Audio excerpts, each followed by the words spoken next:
Hi guys, Chris here with Super Savvy Travelers. We are still in Bari today and we're so excited because we have some really golden nuggets of information for you.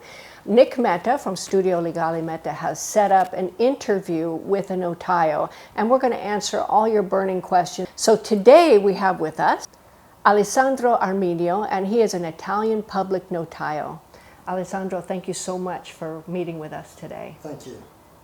Let's start, and Nick is here with us as well.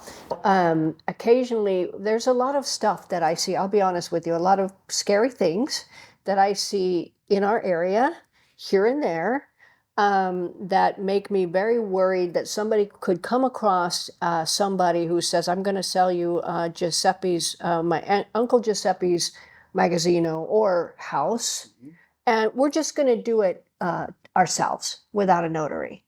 Tell me about how that works out. Technically, Yeah. Real estate may be transacted without a public notary, just with a piece of paper written by both parties, where you sign what is the price, what is the property, etc. And this is a valid transaction because the property goes from the seller to the owner, but nobody knows. Right. Nobody knows until this piece of paper is registered in some public registries. We call them pubblici registri immobiliari or conservatoria dei registri immobiliari. Yes. It's a land registry, let's call it land registry, where everybody can check whether a property has passed, has gone from someone to someone else. Okay. To register this piece of paper, this agreement, written agreement in these public registries, you need two things, or a notarization, so you have to go to a public notary, or a sentence issued by a court that says that both parties to that contract have signed that deed, and that agreement contains all the clauses that have to be written in an agreement, because as our law says, the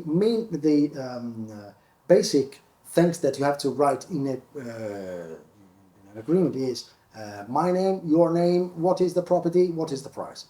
That's all. That's okay. But there are several, after 1942, which is the date of the Civil Code, several laws have come saying, okay, you have to say also this, regularity regarding the real estate regularity, landing permits, building permits, etc. Okay, you have to say that you have paid taxes. You have to say that the planimetry is matches with the reality, etc. Yeah. If that agreement is not complete with those clauses, it can be inscribed in the public registries, and it is not valid as a transaction. So, in theory, if you have an agreement written perfectly with all these clauses, that is valid for passing the property, but you cannot put it in these public registries. So nobody knows that you have purchased that property. So you cannot resell that property again. So you need a public notary. Yes. Moreover, what we have talked before, all the checks that the public notary does, it is not just putting some clauses in a piece of paper. It is what we say, we public notaries, Italian notaries say for checks, for legal advices, etc., which is important, and that makes our job not avoidable. It is not advisable to avoid. Right. Okay. Okay, good. That's great. Thank you. So tell me about the escrow accounts for the Notaio. Now, in some instances, they don't want to take the deposit money or whatever. What kind of workaround can we use? We have seen that sometimes notaries are not comfortable getting money at the level of the purchase offer. Right. And and before getting to the remedies, I was thinking, why don't you, as the notary, tell us what the escrow account is in Italy? Because in the US, I can definitely tell you that it is the absolute common thing to happen. Yeah. Meaning, from the time of the purchase offer, the buyer's money will go to a dedicated trust account called Escrow Account that the realtor holds. And so the realtor Escrow Account will safely hold the funds, and the funds will be released on closing. Yes. So Yes. Since 2017, there is a law that rules the escrow account in Italy. We call it in English escrow account. In Italy, it is called conto dedicato, dedicated bank account, or bonded client account. That can be used also as an escrow account.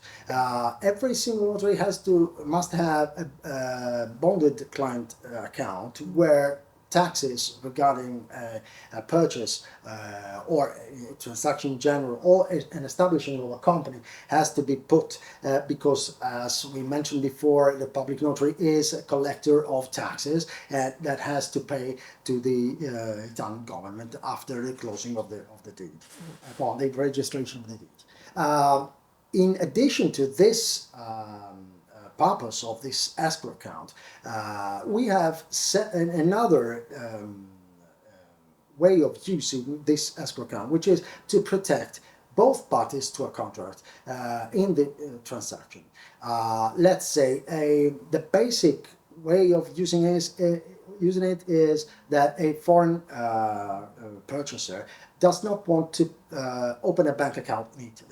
So he wire transfers the money to the escrow account of the notary, and at the very moment of the closing, the public notary from his bank account makes the bank issue a banker's draft to give to the seller at the closing, at the signing. Okay. So when the signing is complete, the money goes to the seller. This prevents and guarantees the purchaser not to pay in advance with a wire transfer to the seller. But what happens if a wire transfer is made and the seller, for whatever reason, doesn't go to the public notary to sign the deed? Right. He gets the money and the property. Another step of using this escrow account is that the money, the balance or the confirmatory deposit, is given to the seller after the notary has performed all the checks on the property, on the ownership of the property, and has notarized the deed, inscripted it in the public registries, as I mentioned before, paid all the taxes, and made a double check that between the time of the signing of the deed and the inscription of the deed in the public registries, no mortgage, no lien, no bond, no problem has come to the property. Because, as I said before, when you sign the deed, yes, the property is yours, but nobody knows. So mortgages may be inscripted on the property. Ah, okay. So, and how long is that period normally? Normally is from 1 to 30 days. Okay. So it might be a long time. Yeah, Maybe a long yeah. time. It's certainly But long enough to get a even mortgage. 3 days may be a long time, because in that 3 days, a possible creditor of the seller may inscript a mortgage or a lien on the property, and the purchaser loses the money.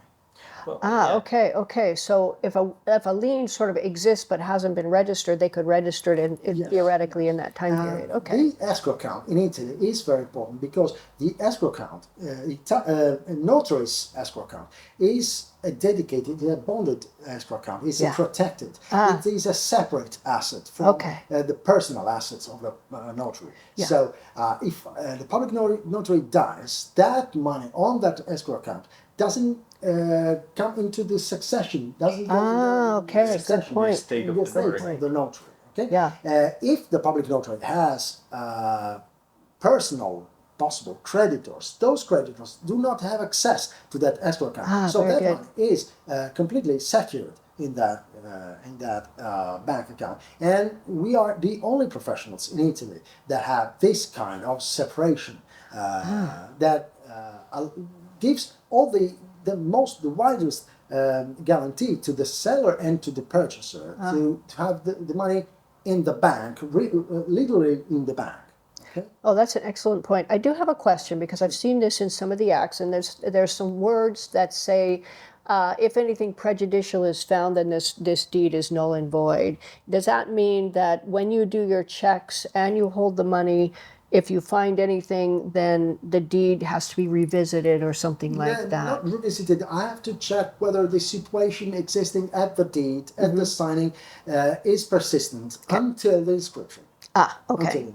Okay. Then I give the money to a seller. Okay. But the escrow account can be used also for other purposes. The escrow account is a multi-purpose bank account. Okay. For instance, this seller, the signing is today, but the seller needs 10 days or 2 months to leave the property because he has to renovate another property, etc. Ah, okay. The parties to a contract may say to the notary, okay, you keep part of the price, 10,000 euros, 20,000 euros, until we both, seller and purchaser, come to you and say, okay, the house now is free, has been released by the seller, and I give the money.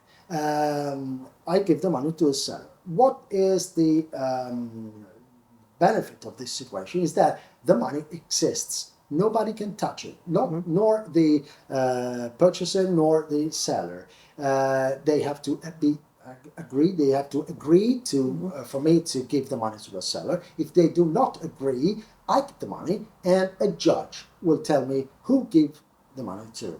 So the money is there. Nobody loses the money. Oh, that's great to know, because that's another aspect of the account that I had no idea existed.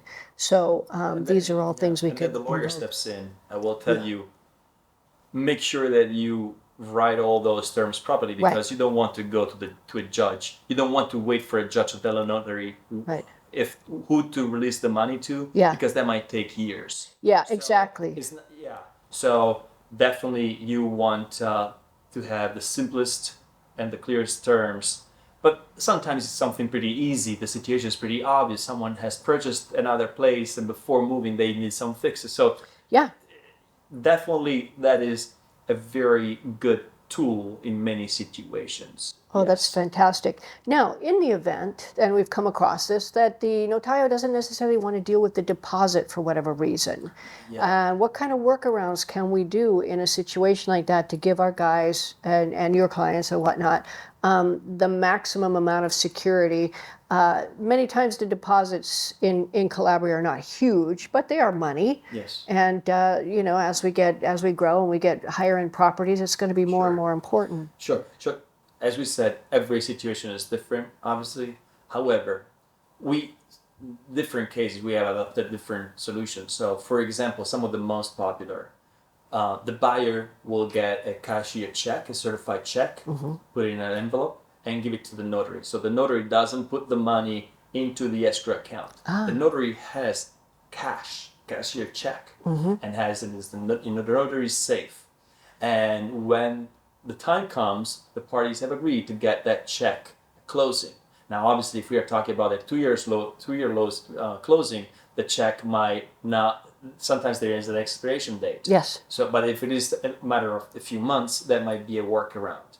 Another option is to leave the cashier check with the real estate agent when something that has to happen is something pretty nominal, but just you want some extra protection. So you send the cashier check to the agent, say release the check only if X, Y, and Z happen. Sometimes it doesn't even have to be a cashier check. Sometimes, especially in connection to a purchase offer, if it is 3,000-4,000, even a bank check is acceptable. You tell the agent, you keep the agent, and the buyer and the agent have a specific contract on how to handle that check. Okay. And since the agent is a mediator, there's no buyer's agent and the seller's real estate agent. The agent is in the middle. The agent has an agreement. Both parties are in agreement on that bank check will be released after the seller signs the purchase offer, after the seller removes this or fixes that or something else. And however, for every single condition, it is important to set up a sort of objective verification standard. And that's something that, of course, in escrow account also happens with notary. Like I cannot just tell the agent, okay, you do it as soon as the seller tells you that has been done. Yeah. If you need Yeah. to fix the bathroom compliance, Yeah. you want to say, okay, you can release it as soon as the seller provides you with a certified, sworn expert opinion or report saying from a geometra or an engineer or an architect saying the property is fully compliant. Okay. So the agent gets a certified license document signed by a licensed expert saying that the property is fully compliant. Okay, you can give the check. Okay. So, and then you can go to the notary and do the closing.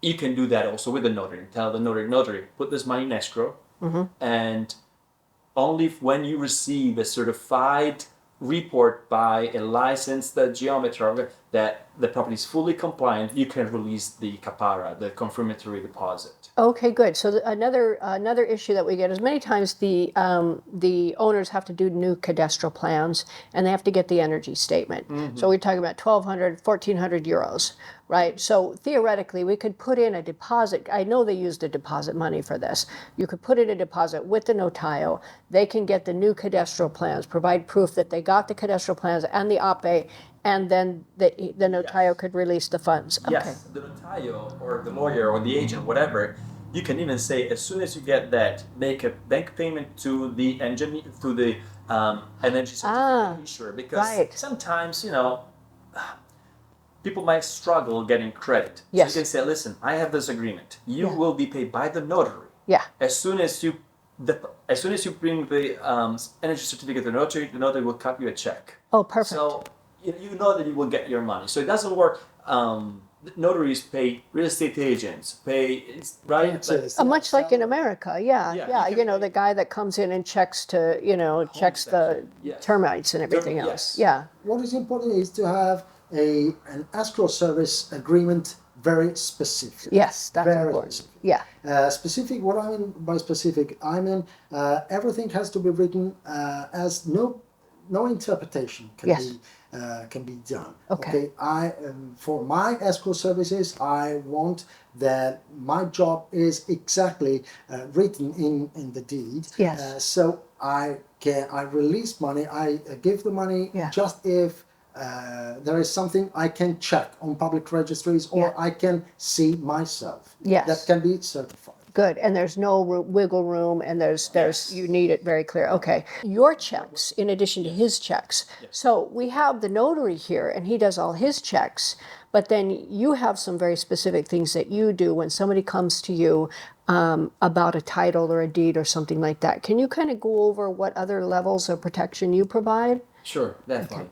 Now there are some situations where there's a nicer property that might go fast and you want to get some checks done very quickly, for example. And notaries, since there are so few in every village, actually not all villages have their own notary. There are many villages without notaries. Yeah. And notaries are very busy. So get title checks done pronto, within 24 hours might not be possible. Right. So for a purchase offer, before the purchase offer is signed, sometimes people want to get some checks done. So there we come in and we do some very quick check on the public record. We have license access to public record. We can check what record looks like. And if we see something that we don't like, we might ask for additional documents and go farther into the investigation. And depending on what we find, we might adjust the purchase offer payment terms accordingly. Like, okay, I'll give you 5,000. You're asking for 30,000 deposit. What if the 30,000 we do 5,000 now, 30,000 and the 25,000 after either notary completes the check or you give us X, Y, and Z, we verify we are satisfied, and then we'll give you 25. So we kind of are on an early stage. Many people come to us after they have signed a purchase offer, so they have kind of lost a little bit of leverage, unfortunately. But still, if we find things that are not exactly as they should be, then very often we find that sellers weren't even aware of those issues. Yeah. So we help the buyer to kind of repackage the transaction terms and then put them in a compromesso. And that can be done in front of a notary Sometimes, especially for higher-end properties like 400, 500, people want 80, 70,000 in deposit. Yeah. Sometimes even more. Yeah. Like for 1 million property, people might want very easy 100,000. So we say, you know what? Let's go to a notary for sure for the compromesso, because notary will register that compromesso against the title. Like you're reserving your table at a restaurant, same thing. The notary will put against the title our commitment. So if the seller dies, a tax lien is registered against the title, you will first get your money back, your deposit back, then whomever else, other creditors, heirs, whatever, get whatever is left. So the notary's role there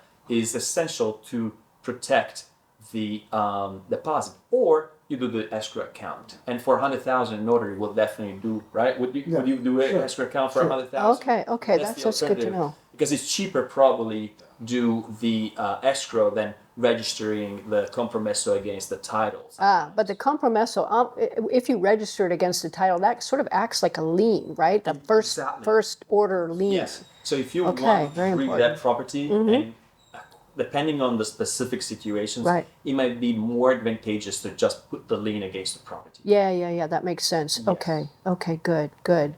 And any other checks that you do, or is that kind of... Well, we do the building compliance check. Fantastic. We don't personally do that, but what we do is depending on the feature of the property, depending on the area. You were saying Calabria, but I guarantee you, we work nationwide. What you were saying happens everywhere.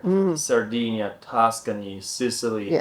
Even in Venice area, we have found certain crazy things, or in around Lake Como. So many crazy things around the lake, especially close to the lake bank.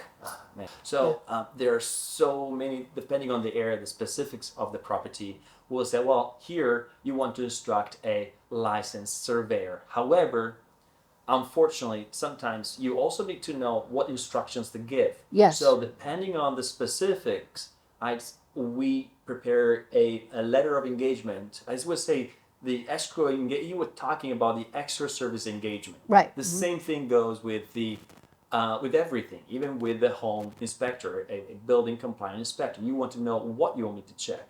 Certain areas, we ask to check for asbestos. Because we know that in that area, asbestos is an issue. And in Italy, there was a huge use of asbestos in the past. You don't want to buy a place with asbestos. Right, exactly. In the US, it's termite problem. In Italy, it's asbestos problem. Yeah. Sometimes. I don't want to scare anyone here. Yeah. Or building permits, or right-of-ways.